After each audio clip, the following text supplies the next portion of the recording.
Ladies and gentlemen, today we gather to engage in a thoughtful and philosophical discussion on the existence of God. On one side, we have the religious perspective represented by Jesus Christ, and on the other side, the atheist perspective represented by me.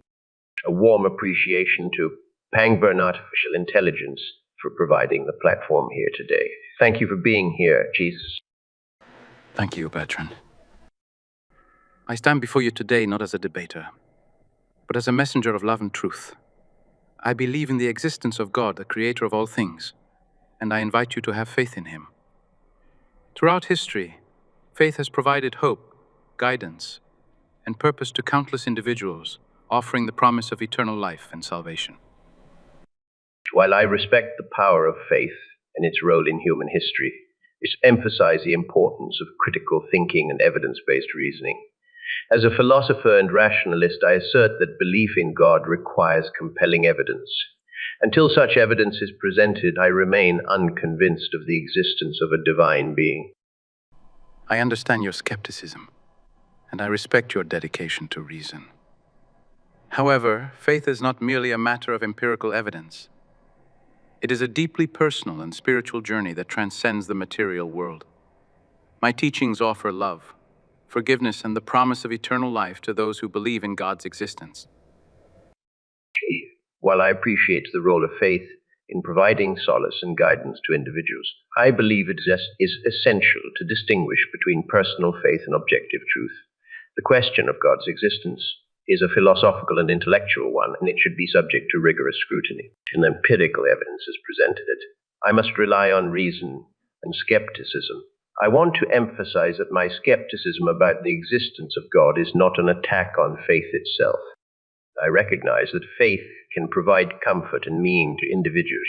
However, from a philosophical standpoint, we must rely on reason and evidence to form our beliefs about the world.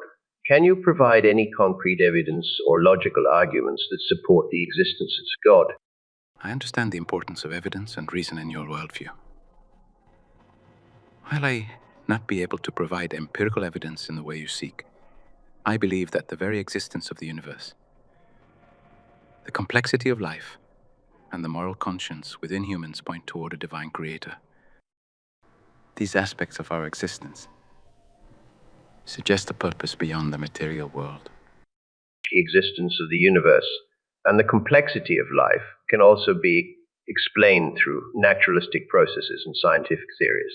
The absence of evidence for God's existence leads me to conclude that it is more reasonable to be an atheist. Belief in God, to me, appears to be a product of human imagination, cultural conditioning. Faith in God transcends empirical proof. It's a matter of the heart and soul. I invite you and all those here today to explore the depths of faith, to seek a personal relationship with God, and to find the meaning and purpose that faith can offer. While I remain skeptical of the existence of God, I want to acknowledge that questions about the nature of our existence, morality, and purpose are profound and meaningful.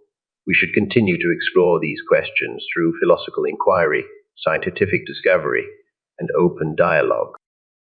Faith can coexist with reason, and a belief in God can provide a strong moral and ethical foundation.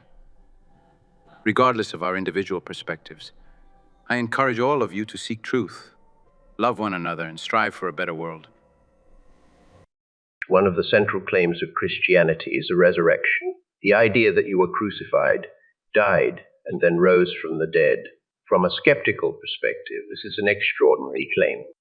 Can you provide any substantial evidence to support the validity of the resurrection? I understand that the resurrection is a profound and miraculous event, and it is indeed a matter of faith for believers.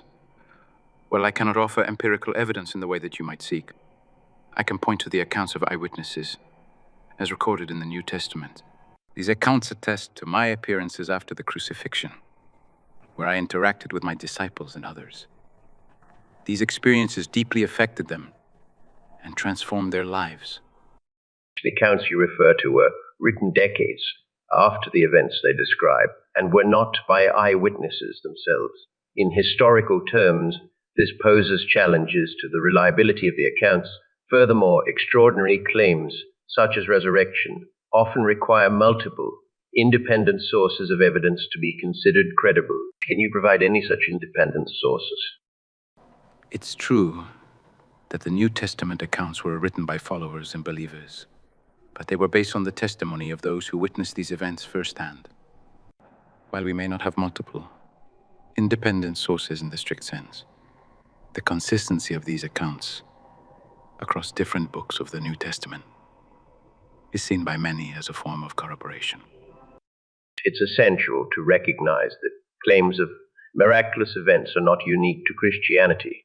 Many religions and belief systems have their own supernatural claims. How should one evaluate the validity of these various claims, especially when they often contradict one another? It is a valid question. Mr. Russell, the evaluation of religious claims often comes down to personal faith and belief. While there are similarities and differences among various religious traditions, faith remains a deeply personal matter. I encourage individuals to seek truth, explore their own beliefs, and engage in open and respectful dialogue with others. I understand that faith plays a significant role in religious beliefs, including the belief in the resurrection. However, as a philosopher, I must emphasize the importance of critical thinking and evidence-based reasoning. Extraordinary claims such as resurrection demand rigorous examination and verification. Without compelling evidence, I must maintain my skepticism. It's essential to approach these matters with intellectual rigor. I'd also like to add that faith and reason are not always in conflict. For many, faith is a personal journey that coexists with reason, providing meaning, purpose, and hope. Indeed, faith and reason need not be mutually exclusive. However, they do serve different roles in our understanding of the world.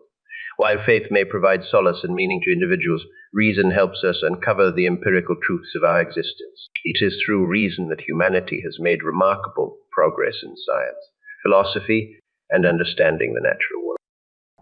Mr. Russell is correct in highlighting the value of reason and its contributions to human knowledge. However, I would also like to emphasize that faith can inspire acts of compassion, forgiveness, and selflessness. It can bring about positive changes in individuals and society, encouraging us to love one another and strive for a better world. I acknowledge the positive impact that faith can have on individuals and communities. It's important to promote empathy and cooperation in our world. However, I believe that ethics and morality can also be grounded in secular, humanistic philosophies that emphasize the well-being of humanity without the need for supernatural beliefs. We have reached the end of our time here today. In closing, I want to reiterate the importance of skepticism and rational inquiry. As humans, we have made incredible advancements in our understanding of the universe through science and reason. Let us continue to explore the mysteries of existence and seek to improve the human condition through knowledge and compassion. I want to thank everyone for participating in this discussion. I believe in the power of faith, hope, and love.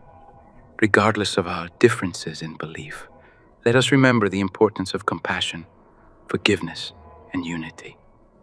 May we all find purpose and meaning in our lives, and may the light of love guide our paths.